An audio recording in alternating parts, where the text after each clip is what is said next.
এবার Brazilian fullback ভ্যান্ডারসনের দিকে নজর স্প্যানিশ ক্লাব বার্সেলোনার। হ্যান্সি ফ্লিকের দলের মনে ধরেছে এই ব্রাজিলিয়ানকে, সেখানে তাকে অনেকটা দানি আলভেস মানের খেলোয়াড় হিসেবে উল্লেখ করেছে তারা।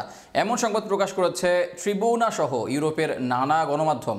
ভ্যান্ডারসনের বার্সেলোনায় যাওয়ার গুঞ্জন নিয়ে বিস্তারিত থাকছে প্রতিবেদনে।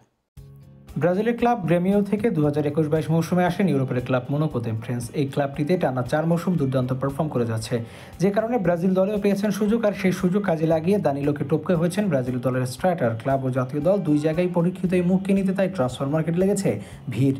এর মাঝে তাকে দলে নিতে আগ্রহ দেখিয়েছে Spanish club Barcelona. Spanish outlet Mundo Deportivo এমনটাই জানিয়েছে। তাদের বরাত দিয়ে সংবাদ প্রকাশ করেছে ট্রিবিউনার মতো গণমাধ্যম, আর সেখানেই তারা জানায় বার্সেলোনার ভ্যান্ডারসনের প্রতি আগ্রহের কথা। 23 বছর বয়সে এই ব্রাজিলিয়ানের দিকে চোখ গিয়েছে বার্সার স্পোর্টিং ডিরেক্টর ডেকোর। বিশেষ করে ভ্যান্ডারসনের স্কিল নজর কেড়েছে তাদের, আর সেখানে তাকে বার্সেলোনায় দীর্ঘদিন খেলায় ব্রাজিলিয়ান লেজেন্ড দানি আলভেজের সাথে তুলনা করেছে দলটি। এর আগে হ্যান্সি ফ্লিকের দলে রাইট ব্যাকে থাকা জুলিয়াস কুন্ডে বড় মঞ্চের জন্য পরীক্ষিত নন, তার বিকল্প হিসেবেও নেই তেমন কেউ। লেফট ব্যাকে বালদে এখনও তুলনামূলক তরুণ, আর সেখানে লেফট ব্যাক ও রাইট ব্যাক দুই পজিশনে খেলতে পারেন ভ্যান্ডারসন। মোনাকোর হয়ে লিগে নিজেকে প্রমাণ করেছেন, জ্বলে উঠেছেন চ্যাম্পিয়ন্স লিগের মঞ্চে। জাতীয় দলের হয়ে 5 ম্যাচেই চিনিয়েছে নিজের জাত, সে কারণে ভ্যান্ডারসনের দিকে নজর বার্সেলোনার। তবে এই মুহূর্তে বার্সেলোনা ভ্যান্ডারসনের যাওয়ার বাধা হতে পারে তার ক্লাব মোনাকো, কেননা ভ্যান্ডারসনকে এই মুহূর্তে ছাড়তে চাচ্ছে না এই ফ্রেঞ্চ ক্লাবটি। 2028 সাল পর্যন্ত এই ফুলব্যাকের সাথে চুক্তি করেছে তারা।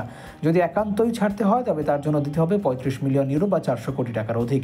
আর সেক্ষেত্রে বার্সেলোনার নয়, ভ্যান্ডারসনের জন্য প্রস্তাব দেয় ইংলিশ ক্লাবগুলোর সাথে নেগোসিয়েশন করতে চায় মোনাকো, এমনটাই জানিয়েছে মুন্ডো ডিপার্টিভোর পক্ষ থেকে। সব মিলিয়ে ফুলব্যাক ভ্যান্ডারসন বার্সেলোনায় আসলে ব্রাজিল উপকৃত হবে, কেননা জাতীয় দলের নিয়মিত মুখ ভ্যান্ডারসন ও রাফিনহা। ক্লাবে দুইজনই খেলে থাকেন রাইট সাইডে, আর সেখানে যদি ক্লাবে নিয়মিত খেলেন এই দুজন, তবে জাতীয় দলের জন্য এই দুইয়ের হবে শক্ত রসায়ন, যা লাভবান করবে ব্রাজিল দলকে। এবার দেখা যাক শেষ পর্যন্ত কোথায় হয় ফুলব্যাকের ঠিকানা।